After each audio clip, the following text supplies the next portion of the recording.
I, Flavius Valerius Constantius, known posthumously as Constantius Chlorus, was born around the year 250 AD in the region of Dacia Ripensis, a province of the Roman Empire situated along the southern bank of the Danube River. My early life, though relatively obscure in the grand tapestry of history, was marked by the foundational experiences and education that would later shape my destiny as an emperor of Rome. My heritage is rooted in Illyrian descent, a lineage renowned for its martial prowess and tenacity. From an early age, I was imbued with the values of discipline, resilience, and strategic acumen. My father, whose name has not been preserved by history, was a prominent figure within our community, instilling in me the principles of leadership and governance. My mother, equally formidable, ensured I received a comprehensive education, one befitting a future leader. Growing up in Dacia Ripensis, I was exposed to the rugged landscape and the indomitable spirit of its people. This environment nurtured a sense of fortitude and adaptability, qualities that would prove indispensable throughout my military and political career. As a young boy, I was tutored in the arts of rhetoric, philosophy, and military strategy, disciplines that were considered essential for anyone aspiring to high office within the Roman Empire.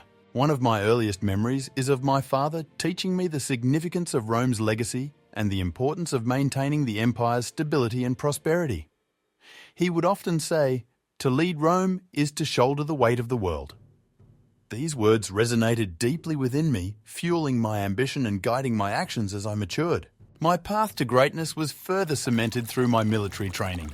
Under the guidance of seasoned commanders, I honed my skills in combat and tactics. The rigors of training camps and the crucible of battlefield experiences forged me into a capable and strategic warrior. It was during these formative years that I began to distinguish myself, earning the respect of my peers and superiors alike. My journey to the higher echelons of power was also significantly influenced by my relationships. In my early 20s, I formed a union with Helena, a woman of remarkable intelligence and strength. Together, we had a son, Constantine, who would later rise to even greater heights than I. My bond with Helena was profound, and her counsel and support were invaluable during the turbulent years that followed.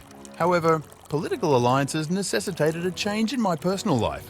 In 289 AD, I was compelled to part ways with Helena to marry Theodora, the stepdaughter of Emperor Maximian. This alliance was instrumental in cementing my position within the imperial hierarchy. With Theodora, I fathered 3 children, Dalmatius, Constantius, and Constantia. Each of them carried forward the legacy of our family, contributing to the fabric of the Roman Empire in their own ways. The intricate dance of power and loyalty within the Roman Empire demanded not only personal sacrifices, but also an unwavering commitment to duty. My early life was a testament to this reality, as I navigated the complexities of familial and political relationships to secure my place in history. Reflecting on these formative years, I recognized that my early life was a crucible that prepared me for the immense responsibilities and challenges that lay ahead. From the rugged hills of Dacia Ripensis to the imperial courts of Rome, every experience, every decision, and every relationship shaped the man who would eventually ascend to the throne. As I look back, I am grateful for the trials and triumphs that forged my character and set the stage for my reign as Constantius I, a ruler destined to leave an indelible mark on the annals of history.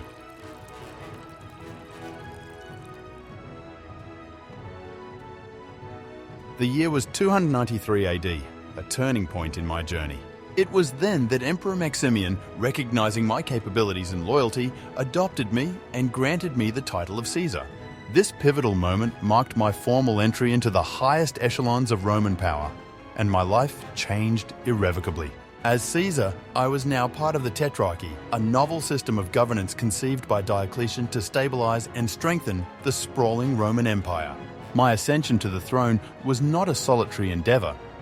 It was built upon the foundations laid by my predecessors and the alliances carefully nurtured over the years. As I was educated by my tutors and my father, I tutored my son Constantine and helped shape the man who would become one of the greatest emperors of Rome. My son's education became a priority, and I ensured he was well versed in the arts of governance, military strategy, and the philosophies that underpin our civilization. One of my first significant tasks as Caesar was to address the threat posed by the usurper Marcus Aurelius Carausius in Britain. Carausius had declared himself emperor and established a breakaway regime. My mission was clear: to restore Roman control over the territories he had seized. This mission would test my strategic acumen and the loyalty of my legions. In 293 AD, I successfully captured Gesoriacum, modern-day Boulogne in France, which was Carausius's mainland base. This victory was a crucial step in undermining the usurper's power. However, Carausius was soon murdered by his finance minister, Allectus, who then seized control. The task of reclaiming Britain from Allectus fell to me, a challenge that required meticulous planning and execution. By 296 AD, I launched a meticulously coordinated two-pronged attack on Britain. While my Praetorian prefect Asclepiodotius led an invasion force from the south, I spearheaded a naval assault. Asclepiodotius's forces clashed with and ultimately defeated Allectus in Hampshire, effectively dismantling the usurper's regime. I, in the meantime, sailed up the Thames River and entered Londinium, modern-day London, where I obliterated the remnants of Allectus's army. This campaign not only reasserted Roman authority over Britain, but also showcased my military prowess and strategic insight. With Britain secure, my focus shifted to consolidating and defending the frontiers of the empire. I took decisive measures to eliminate Frankish and Saxon piracy, which had been plaguing the northern coasts.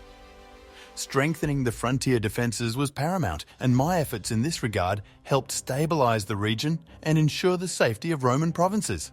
The year 298 AD brought another significant military engagement. The Alemanni, a Germanic tribe, threatened the stability of Gaul. Leading my legions into battle, I triumphed over the Alemanni, a victory that not only bolstered the security of the region, but also cemented my reputation as a formidable military leader. Throughout these campaigns, I remained acutely aware of the political dynamics within the empire. Diocletian's tetrarchy was designed to provide a stable and efficient governance structure, but it required constant vigilance and cooperation among the four rulers. As Caesar, my relationship with my co-rulers, particularly Diocletian and Maximian, was crucial. We worked in concert to maintain the delicate balance of power and address the myriad challenges facing the empire. My governance was also marked by a measured approach to religious matters. Although I enforced Diocletian's edicts against the Christians, my actions were notably less severe than those of my contemporaries. I demolished some churches to comply with imperial policy, but refrained from executing believers. This approach reflected my belief in moderation and my understanding of the diverse religious landscape within the empire. As I look back on my ascension to the throne and the initial years of my reign, I am reminded of the intricate dance of power, loyalty, and strategy that defined my journey. Every decision, every battle, and every alliance was a step towards securing the stability and prosperity of the Roman Empire. My legacy, however, was only beginning to unfold, and the challenges and triumphs of my reign would further shape the history of Rome.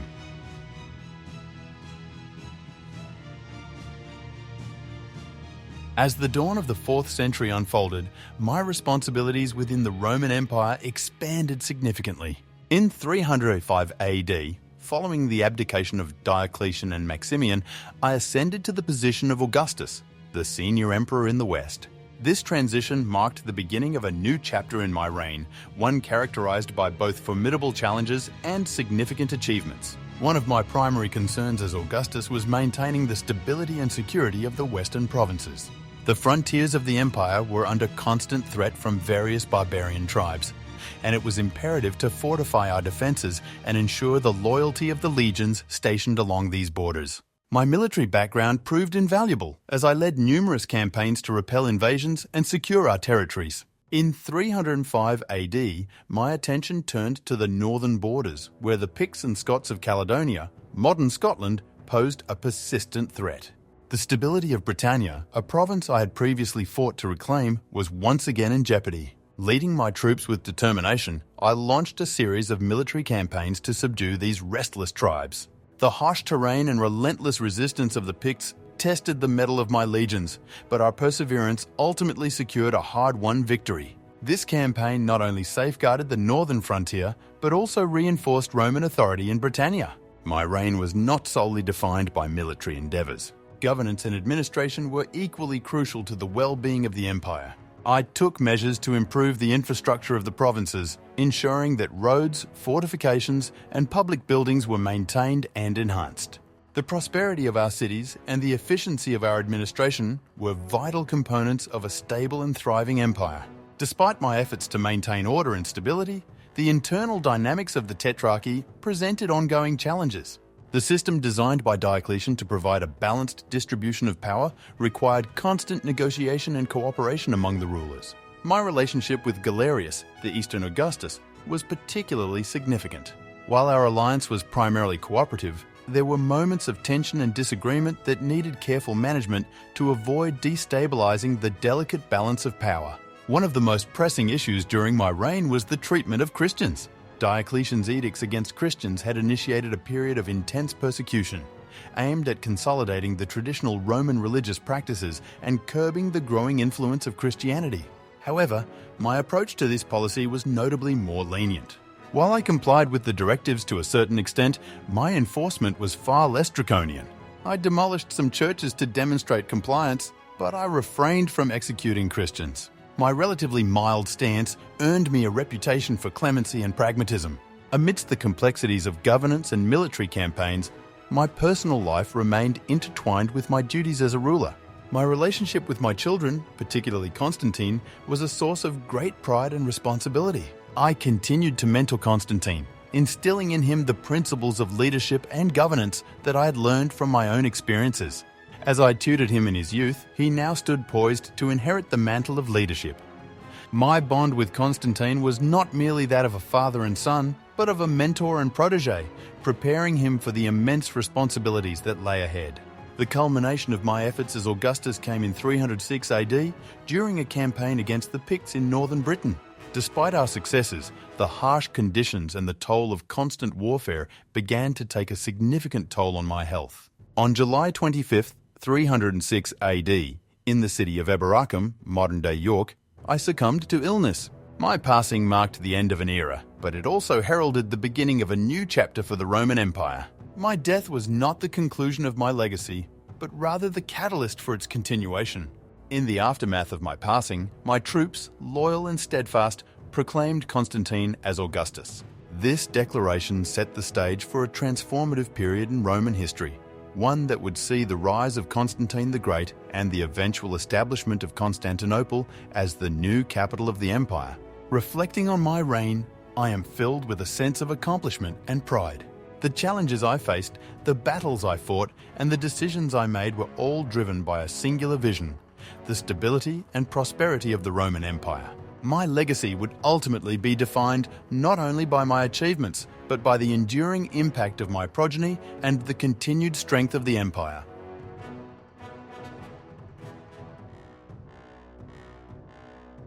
The year was 306 AD, a year that would forever mark a turning point in the annals of Roman history.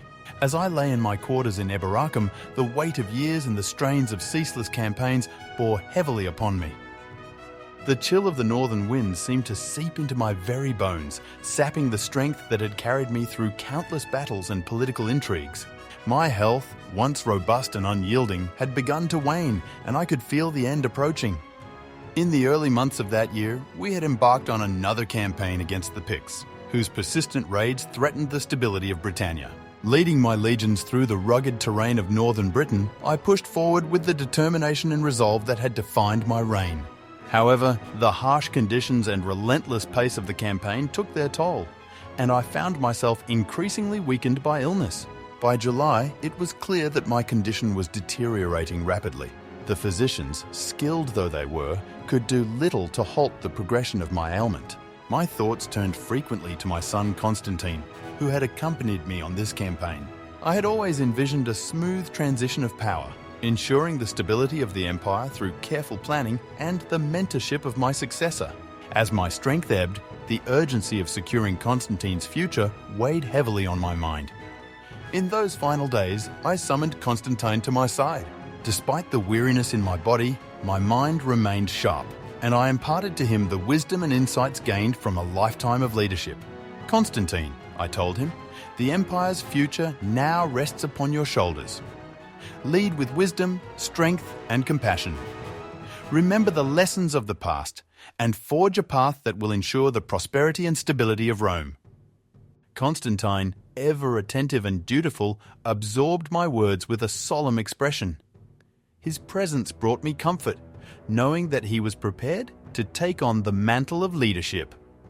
He was a young man of immense potential, and I was confident that he would rise to the occasion, guided by the principles I had instilled in him. On the night of July 25th, 306 AD, as the city of Eboracum lay under a blanket of stars, I drew my final breath. My passing was marked with the customary rites of an emperor, and my body was prepared for a funeral befitting my status. The soldiers who had fought alongside me in numerous campaigns paid their respects, their faces a mixture of grief and determination. In the immediate aftermath of my death, my legions, loyal to the end, proclaimed Constantine as Augustus. This decisive action set into motion a series of events that would reshape the Roman Empire. The proclamation of Constantine was not merely a testament to his lineage, but a reflection of the deep respect and loyalty he commanded among the troops.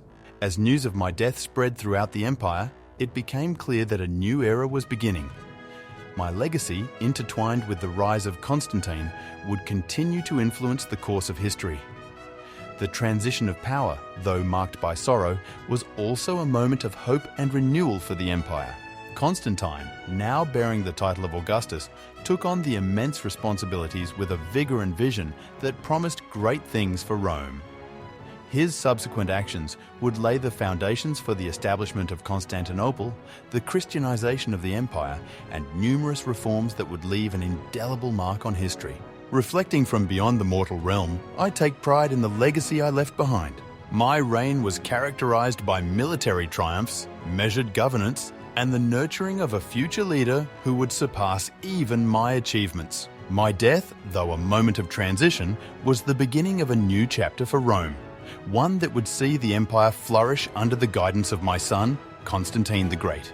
The end of my life marked the culmination of years of dedication and service to the Roman Empire. I had navigated the complexities of power, led my troops to victory, and prepared the next generation for the challenges ahead. In death, I found solace in the knowledge that the legacy of Constantius I would endure, carried forward by Constantine, whose reign would herald a new dawn for the Roman Empire.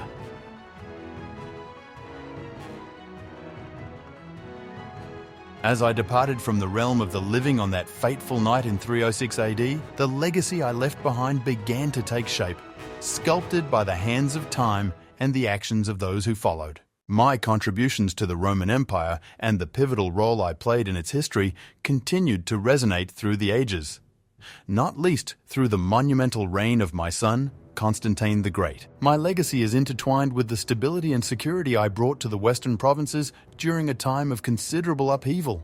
The campaigns I led against the Picts, the Alemanni, and other barbarian tribes were instrumental in maintaining the territorial integrity of the empire. My strategic victories, particularly in Britain and Gaul, not only reinforced Rome's dominance, but also ensured that these provinces remained vital and prosperous parts of the empire. The reforms I implemented in governance and administration also left a lasting impact. By improving infrastructure, strengthening frontier defences, and ensuring the efficiency of provincial administrations, I helped lay the groundwork for a more stable and resilient empire. My efforts to moderate the persecution of Christians demonstrated a pragmatic approach to governance, one that acknowledged the growing religious diversity within the empire. This approach would later influence Constantine's policies and his eventual embrace of Christianity, a decision that would profoundly shape the future of Rome. My marriage to Theodora and the alliances it secured played a crucial role in the political stability of the empire. Through this union, I strengthened my ties with Maximian and Diocletian, fortifying the tetrarchic system designed to provide balanced and effective governance. The children from my marriage to Theodora, Dalmatius, Constantius, and Constantia continued to uphold our family's legacy, contributing to the stability and continuity of the Roman state. However, it is through Constantine that my legacy truly flourished. Constantine's rise to power was marked by a series of decisive actions and visionary reforms that transformed the Roman Empire. His victory at the Battle of Milvian Bridge in 312 AD, under the banner of the Christian cross, heralded the dawn of a new era. Constantine's subsequent Edict of Milan in 313 AD granted religious tolerance to Christians, paving the way for Christianity to become the dominant religion of the empire. The foundation of Constantinople in 330 AD, a city that would become the new capital of the Roman Empire, was another monumental achievement of Constantine's reign. This city, strategically positioned and magnificently constructed, symbolized the enduring strength and adaptability of the Roman state. The establishment of Constantinople ensured the continuation of the Roman legacy for centuries to come, even as the Western Roman Empire eventually succumbed to external pressures. Constantine's reign was also marked by significant administrative and military reforms, many of which were influenced by the principles and policies I had implemented during my time as Augustus. His ability to navigate the complex political landscape, foster alliances, and implement far-reaching reforms reflected the tutelage and guidance I had provided. In reflecting upon my legacy, I am reminded of the enduring impact of leadership and the importance of preparing future generations for the challenges they will face. My life was dedicated to the service of the Roman Empire, and my efforts to secure its stability and prosperity laid the foundations for the transformative reign of my son. The values of discipline, resilience, and strategic acumen that I imparted to Constantine not only shaped his reign, but also ensured the continuity and adaptation of the Roman state in a rapidly changing world. As history unfolded, the legacy of Constantius I became inseparable from the legacy of Constantine the Great. The strength, stability, and vision that characterized my reign provided the stepping stones for Constantine's achievements. Together, our contributions forged a path that ensured the endurance of the Roman Empire, transcending the vicissitudes of time and leaving an indelible mark on the annals of history. In the grand tapestry of Rome's history, I take pride in knowing that my life and reign were pivotal chapters that helped shape the destiny of an empire. My legacy, embodied in the achievements of my son and the enduring strength of Rome, stands as a testament to the power of leadership, the resilience of the Roman state, and the enduring impact of a vision realized.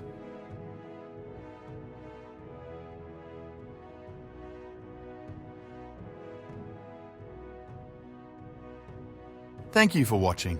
Our channel, known as the Renaissance Spirit, is dedicated to the pursuits of a just, equitable, and humanitarian world. Video topics encompass areas including history, politics, religion, personal development, society, culture, social and environmental justice, and other topics of liberal arts and sciences, including ancient Rome and the Roman Empire, which is a great comparison and contrast of the modern world. Topics perfect for the true modern polymath. The Renaissance ushered in a golden age and the pursuit of knowledge both lost to time and yet to be discovered. It gave birth to the Enlightenment and the Age of Reason. Embracing truth, knowledge, and an understanding and compassion for humanity and our shared history opens up the world to each of us, individually, and improves all of humanity, affording us the opportunity to be better stewards of the earth and to each other.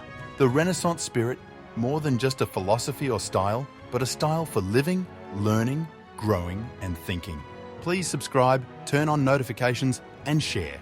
If you're looking to explore and experience what life has to offer, I'm sure you'll enjoy the other videos on my channel. Please peruse and let me know in the comments what you get out of them and what other videos you'd like to see. But first, please take the quiz next to see if you're a Renaissance spirit. Live the Renaissance spirit.